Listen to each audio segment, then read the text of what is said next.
चले खबरों की शुरुआत करते हैं। गुजरात में बीजेपी की तारीखी जीत के बाद भूपेंद्र पटेल ने सीएम पद का हलफ लिया। इससे पहले सीएम भूपेंद्र पटेल ने 2021 में पिछले कार्यकाल के लिए शपथ ली थी।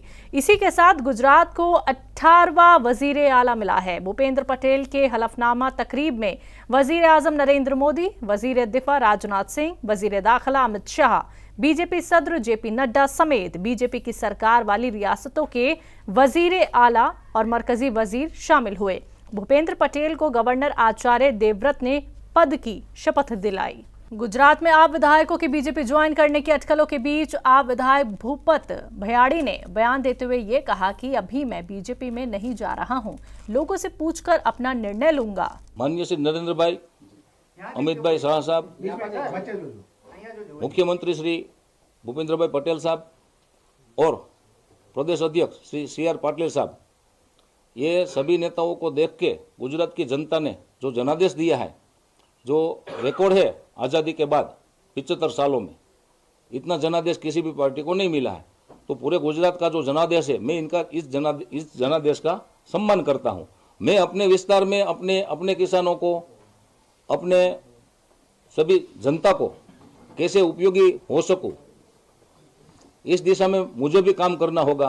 जनता ने मुझे चुनाव जितवाया है, तो मैं सभी को मिलके सब जो बोलेंगे कार्यकर्ता लोग, हमारी जनता, उस तरह मैं अपना निर्णय करूंगा। आज ऐसा कोई मेरा निर्णय भाजपा ज्वाइन करने का निर्णय आज बिल्कुल नहीं है। बीजेपी सांसद सुशील मोदी ने सदन में 2000 के नोट पर सवाल उठाए हैं। उनका मानना है कि काला धन अगर खत्म करना है तो 2000 के नोट को बंद करना होगा।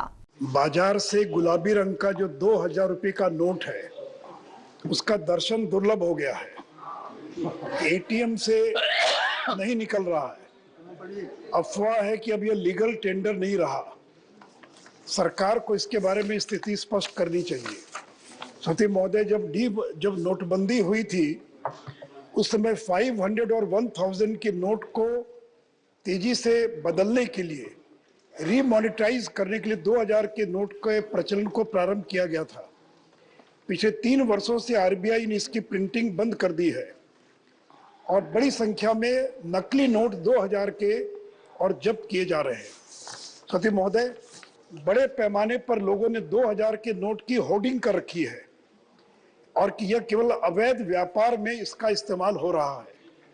कुछ जगह पर यह ब्लैक में मिल रहा है, प्रीमियम पर बिक रहा है और drug, money laundering, crime, terror funding जैसे अपराध में कैश का बड़े पैमाने पर इस्तेमाल होता है और वहां इस 2000 रुपए के नोट का धड़ल्ले से इस्तेमाल हो रहा है।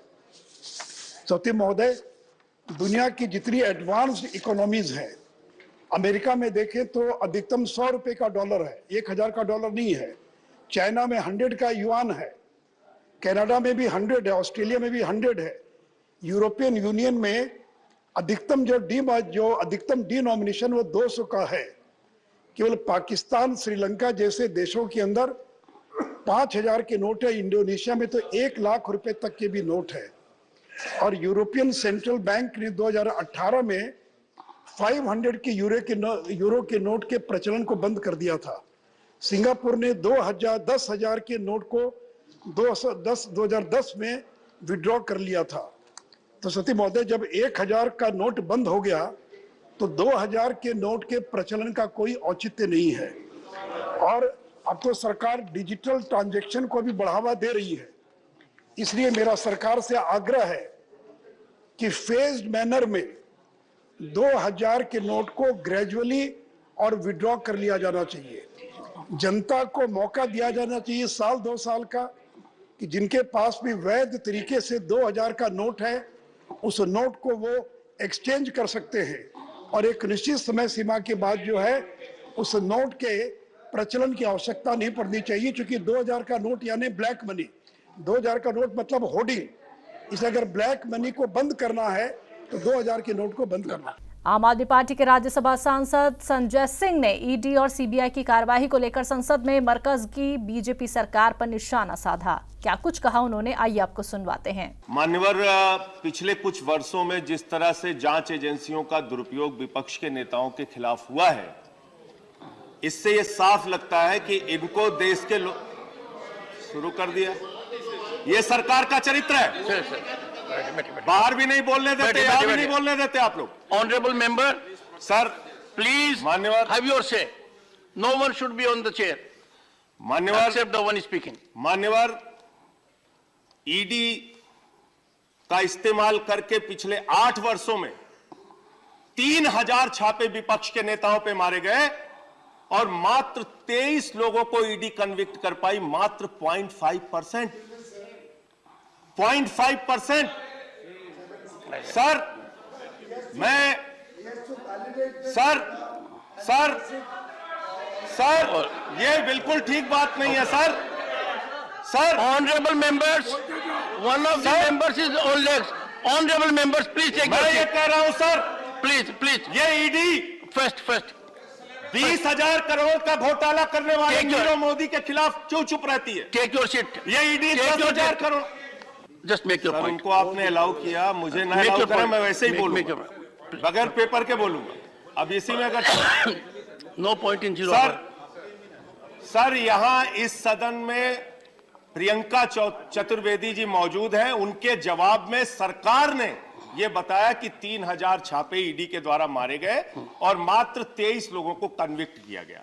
मेरा इनसे सवाल यह है कि ये ईडी और सीबीआई 20,000 करोड़ के लुटेरे नीरव मोदी पे कार्रवाई नहीं करती, विजय माल्या पे कार्रवाई नहीं करती, नितिन संदेशरा पे कार्रवाई नहीं करती, ललित मोदी पे कार्रवाई नहीं करती, रेड्डी ब्रदर्स पे कार्रवाई नहीं करती, येदुरप्पा पे कार्रवाई नहीं करती, व्यापम घोटाले पे कार्रवाई नहीं करती। जितने भ्रष्टाचारी आपसे जुड़े हुए हैं उन पे कार्रवाई नहीं करते। संजय रावत जी यहां बैठे 100 दिन जेल में रहे। मनीष सिसोदिया के घर पे आपने 14 घंटे छापेमारी की।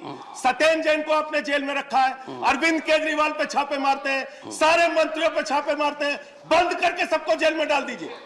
दादागिरी से अगर देश चलाना चाहते हैं, तानाशाही से चलाना चाहते हैं, सबको जेल में डाल दीजिए सर। बंद कर दीजिए विपक्ष। 100 दिन रखे हैं sir Sanjay Raut. Point well taken. Take your seat. 100 दिन रखे हैं, बाद में कह दिया इलीगल है। Take your seat. बाद में कह दिया illegal sir. Please. Mainpuri Lok Sabha का उपचुनाव जीतने के बाद समाजवादी पार्टी की सांसद डिंपल यादव ने संसद सदस्य के तौर पर हलफ लिया। मैं डिंपल यादव, जो लोकसभा की सदस्य निर्वाचित हुई हूँ, ईश्वर की शपथ लेती हूँ कि मैं विधि द्वारा स्थापित भारत के संविधान के प्रति सच्ची श्रद्धा और निष्ठा रखूंगी। मैं भारत की प्रभुता और अखंडता अक्षुण्ण रखूंगी तथा जिस पद को मैं ग्रहण करने वाली हूँ उसके कर्तव्यों का श्रद्धापूर्वक निर्वहन करूंगी। कांग्रेस लीडर और साबिक वजीर राजा पटेरिया का एक वीडियो सोशल मीडिया पर खूब वायरल हो रहा है, जिसमें वो पीएम मोदी पर मुतनाज़े बयान देते हुए सुनाई दे रहे हैं। वहीं इस मामले पर सफाई देते हुए कांग्रेस लीडर का ये भी कहना है कि पीएम मोदी की हत्या वाला बयान गलत तरीके से पेश किया गया है। कल मंडलम सेक्टर के कार्ड वितरण में पवई के दौरान एक वीडियो जारी हुआ है, जिसमें मुझे बताया गया है कि मैंने बोला कि मोदी की हत्या कर दो। मैं गांधी को मानने वाला आदमी हूं, गांधी की मानने वाला आदमी हत्या की बात नहीं कर सकता। वो वीडियो गलत तरीके से पेश किया गया है। मेरा कहने का आशय था कि राजनीतिक चुनाव क्षेत्र में उनको पराजित दिला के इस देश का संविधान बचाओ, अल्पसंख्यकों का, दलितों का और आदिवासियों की रक्षा करने के लिए, बेरोजगारी हटाने के लिए मोदी को पराजित करना आवश्यक है। मेरा उद्देश्य हत्या के को लेकर गलत तरीके से पेश किया गया। वहीं इस मामले पर मध्य प्रदेश के वजीर दाखिला नरोत्तम मिश्रा ने बयान देते हुए कहा कि ये अब इटली की कांग्रेस है, हमने एफआईआर के ऑर्डर दे दिए हैं। हत्या वाली बात दरअसल आदरणीय पटेलिया जी के बयानों को मैंने सुना, उससे स्पष्ट हो रहा है कि अब ये महात्मा गांधी की कांग्रेस नहीं है। उन्होंने खुद ही समाप्त कर दिया था आजादी के बाद। ये इटली की कांग्रेस है और इटली की मानसिकता मुसोलिनी वाली रहती है। जिस तरह से उनकी यात्रा में स्वरा भास्कर, कन्हैया कुमार, सुशांत जी चल रहे हैं ना,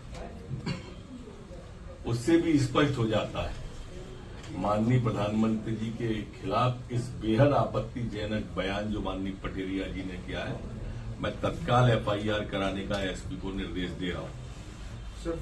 वहीं राजा पटेरिया के बयान पर अपने रद्दे अमल का इजहार करते हुए मध्य प्रदेश के वजीर आला शिवराज सिंह चौहान ने कहा कि कांग्रेस के असली भाव दिख रहे हैं। भारत जोड़ो यात्रा का ढोंग करने वालों की असलियत सामने आ रही है।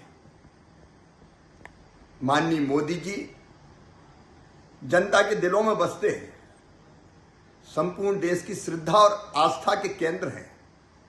मैदान में उनसे मुकाबला नहीं कर पाते कांग्रेस के लोग, और इसलिए कांग्रेस के एक नेता मोदी जी की हत्या की बात कर रहे हैं। यह विद्वेष की पराकाष्ठा है, यह घृणा की अति है।